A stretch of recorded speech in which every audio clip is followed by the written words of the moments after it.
everyone, and welcome to Number 9 Farms. Today is day 17 of the Three Rivers Pantry Challenge, and I'm kind of going simple. Today I'm going to be, well, are we going to be Yes. grandparents for, like, I got to do a count again. We're up to like 14, right? Yeah. Yeah, that's something. So, anyways, what I'm gonna do, I couldn't get to all the canned goods because Bruce moved the shelf down there because we're remodeling the basement with all the shelves, and I could get to this one jar of tomatoes. But what I also have these kind of things in my pantry because my neighbor Linda at the old house used to work at the food bank. And if anything went out of date, they couldn't use it. And Linda always brought it to me, and sometimes she would bring me baskets full of things, literally laundry baskets full. Yep. And so, because one thing you would know, I wouldn't be buying these things because you guys who know me I would never buy it, no salt added. So, that's how you know that it wouldn't be something I would normally buy. Here's another one, no salt added. And this one here, I can't even see it because I don't have my glasses on. And then this little size, no salt added, yes, definitely would not be. But anyways, we have it, we're gonna use it. And this is one of what my grandma always called the Hamburger Soup. And every time she would bring this in to the hardware store, because my grandparents owned a hardware store, it was the biggest hit, and even my aunt will still talk about it to this day. And she'll say, I love that hamburger soup your grandma always made. So this is it. Basically, this is what it is. You just put some hamburger in that's already cooked into your crock pot, or you can use it on top of the stove, whatever, or your wood stove, whatever you got to cook with.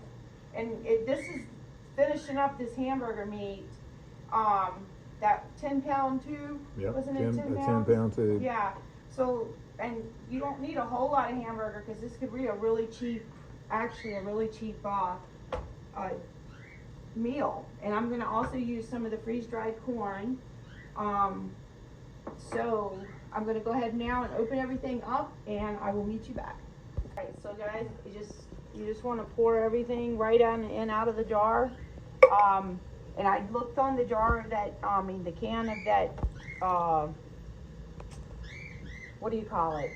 The corn, and it was expired in 2020. But I'll just have you know, so you know, because I know people can be the date police. Yes, and I went to Aspired Food School, and we had to be, in order for me to be able to sell pickles, I had to be, basically, I could work as a supervisor at Mount Olive, because that was what the position was for. And anything that is hermetically sealed will last indefinitely, but you can't guarantee taste. So, as long as, and so far, I have not had any trouble with anything tasting bad. And we freeze dried a lot of it too. Yeah, like especially when we moved, because we didn't want to carry a lot of the cans with us. And so that gave us the option to have it. And I even had people say, who would do that? Well, is it easier to take one jar of freeze-dried food, or this big 10 can, number 10 can, what we had a lot of too. But I did add the other tomatoes as well, and now what I'll do is I'll just add some spices in, and it's kind of just like any kind of spice you want. I always start off with parsley, some onion powder, which I did yesterday, which was fun, a little bit of oregano, just a bunch of good herbs to aromatics, whatever, and this one here is like seasoning salt, and then I always use some chili peppers, throw a couple of chili peppers in, and We'll use some of the corn too that I made. And some basil. Just any kind of little herbs you want to throw in. And that juice will soak up with those corn, because it's freeze-dried, and some garlic, minced garlic. It's just a lot of good things, and black pepper, salt, whatever you want to throw in there. If there's no rhyme or reason to the seasoning. And basically that is it. And this is a very inexpensive meal, and my entire family loves it. It's like a good old vegetable soup with hamburger in it. Is basically what it is.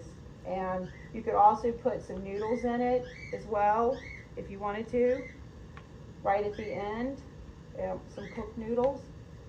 But this one is definitely a big hit. So I will see you guys this afternoon, and I always cook it on low. We're off to Green Bay for the delivery of the babies. I'm so excited.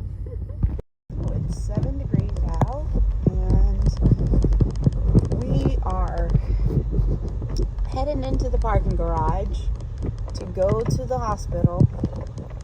Oh, so excited. All right, we're finally going in. It was a hard time finding a parking spot. We're in the big city now. Yeah. We don't know how to act in the big city. Ooh. All right, we're on the floor. Oh, we're making a video? Oh, what do we say?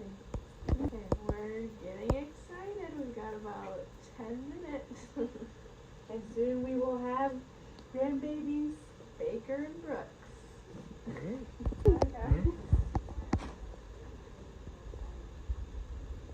Dad's suiting up. Are you sure you're not going under the house? Yeah. Cody. Baker, Bruce, and Brooks, Timothy.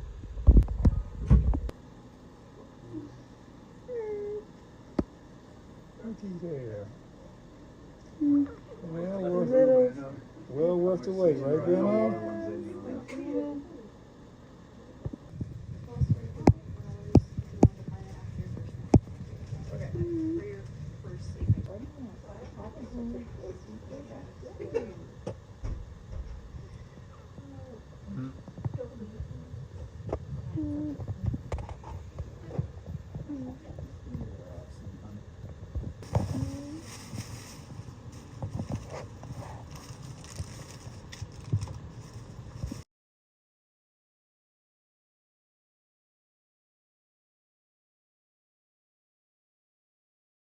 So I had to stop at the store. This is what we're buying, and that is it. I got 2 bags of lettuce and a little bit of salad dressing that I like. So, and they got some puppy treats. Of course, 'cause we've been Well, we're just about home. Hey! Home sweet home. It's so nice to be home. It's a 2-hour ride, almost a 2-hour, not quite, but here is the soup and how good it turned out. So it's delicious, and you, like I said, you can't go wrong with it. And yeah, we put cheese on top of ours and a little bit of hot sauce. And I wanted to thank you guys for watching, and it's been a good day, and the old people are tired. The old people are tired.